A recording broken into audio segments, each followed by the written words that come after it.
Hi friends, welcome to Tastytastysamayal. இன்றைக்கி நம்ம சேனலில் பார்க்க போகிற ரெசிபி தஞ்சாவூர் தட்டு தோசை. என்ன பேரே டிஃப்ரெண்ட்டாக இருக்கா? ஆமாம், இது ஒரு சூப்பர் டூப்பரான வெஜிடேரியன் ரெசிபி.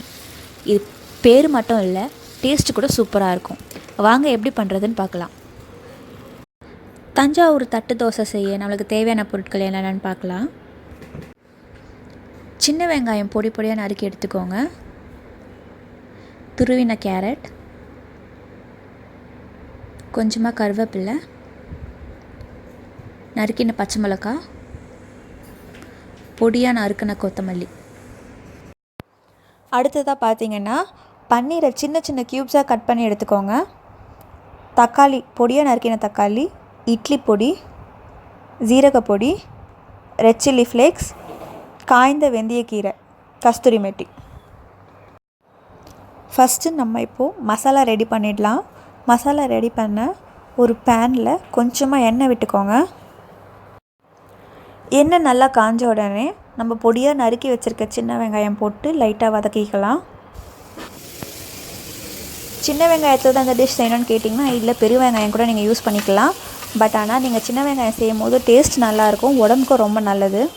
அடுத்ததாக நறுக்கின பச்சை மிளகாய் ஆட் பண்ணிக்கிறேன். லேசாக வதக்கிட்டு நம்ம அடுத்ததாக நறுக்கி வச்ச தக்காளியை ஆட் பண்ணிக்கலாம். லேசாக தக்காளியை வதக்கிக்கோங்க. தக்காளி லேசாக வதக்கிட்டு கட் பண்ணி வச்சுருக்க பன்னீரை ஆட் பண்ணிடலாம். பன்னீரை நல்லா குட்டி குட்டி பீசஸாக கட் பண்ணிக்கோங்க. தேவைப்பட்டால் நீங்கள் துருவின பன்னீர் கூட ஆட் பண்ணிக்கலாம்.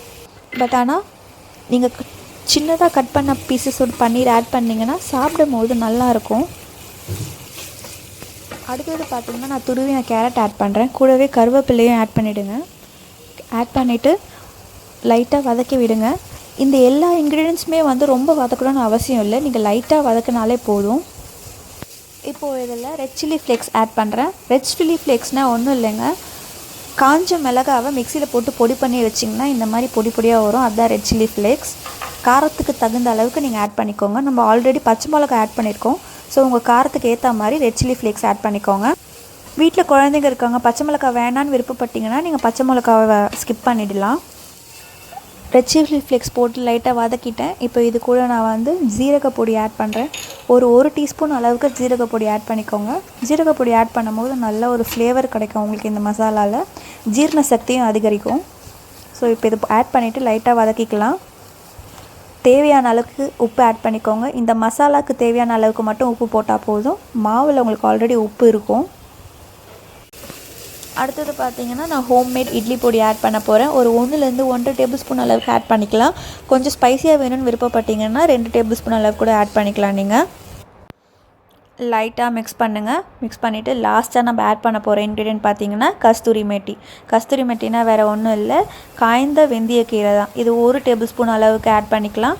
கஸ்தூரி மெட்டி ஆட் பண்ணிவிட்டு ரொம்ப வதக்க தேவையில்லை, ஒரு செகண்ட் வதக்கினா போதும். ஏன்னா ரொம்ப வதக்குனிங்கன்னா கசப்புத்தன்மை வர ஆரம்பிச்சிடும். ஸோ லைட்டாக வதக்கிட்டு ஸ்டவ் ஆஃப் பண்ணிடலாம். மசாலா ரெடி ஆகிடுச்சு. அடுத்தது தட்டு தோசை எப்படி ரெடி பண்ணுறதுன்னு பார்க்கலாம்.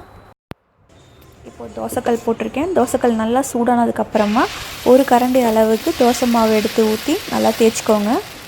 ரொம்ப திக்காகவும் இல்லாமல் தின்னாகவும் இல்லாமல் ஒரு மீடியம் சைஸில் தேய்ச்சிக்கோங்க.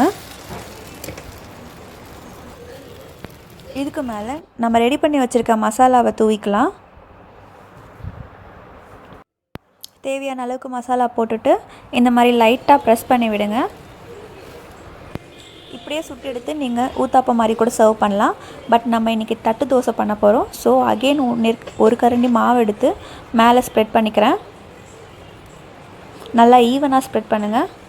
ஒரு கரண்டி அளவுக்கு ஊற்றினா போதும், ரொம்ப ஸ்ப்ரெட் பண்ணிங்கன்னா தடியாயிடும். இப்போ இதில் இட்லி பொடியை தூவிக்கலாம். இட்லி பொடி தூவிட்டு தோசையை சுற்றி வீட்டில் காய்ச்சின பசு நெய் ஊற்றிக்கிறேன். நெய் விருப்பம் இல்லாட்டி நீங்கள் நல்லெண்ணெய் கூட யூஸ் பண்ணிக்கலாம்.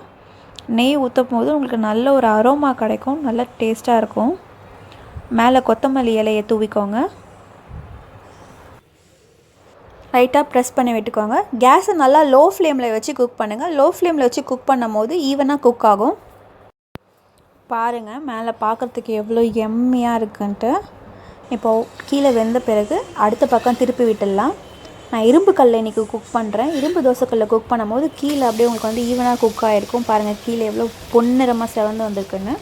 திருப்பி போட்டுட்டு லைட்டாக ப்ரெஸ் பண்ணி விடுங்க. கார்னர்ஸ் எல்லாம் ப்ரெஸ் பண்ணி விடுங்க. திருப்பி போட்டுட்டு ஒரு நிமிஷம் அளவுக்கு குக் பண்ணலாம். அவ்வளோதான், சூப்பராக தஞ்சாவூர் தட்டு தோசை ரெடி ஆகிடுச்சு. சர்வ் பண்ணிடலாம். ரொம்ப ஈஸி, சட்டுன்னு செஞ்சிடலாம். இது நீங்கள் பிரேக்ஃபாஸ்ட் டின்னருக்கெலாம் சர்வ் பண்ணலாம். குழந்தைங்களுக்கு லஞ்ச் பாக்ஸில் கூட நீங்கள் பேக் பண்ணி கொடுக்கலாம். சூப்பராக இருக்கும். இதில் நம்ம பன்னீர், கேரட்லாம் யூஸ் பண்ணியிருக்கோம். ஸோ குழந்தைங்களுக்கு கொடுக்கும்போது ரொம்ப ஹெல்த்தியாக இருக்கும், அதே சமயம் ஃபில்லிங்காகவும் இருக்கும். நீங்களும் கண்டிப்பாக இதை ட்ரை பண்ணி பாருங்கள். ட்ரை பண்ணி பார்த்துட்டு எப்படி இருந்துச்சுன்னு சொல்லிட்டு உங்கள் கமெண்ட் பாக்ஸில் தாங்க. ஏதாச்சும் டவுட் இருந்ததுன்னா கீழே கமெண்ட் பாக்ஸில் மெசேஜ் பண்ணுங்கள்.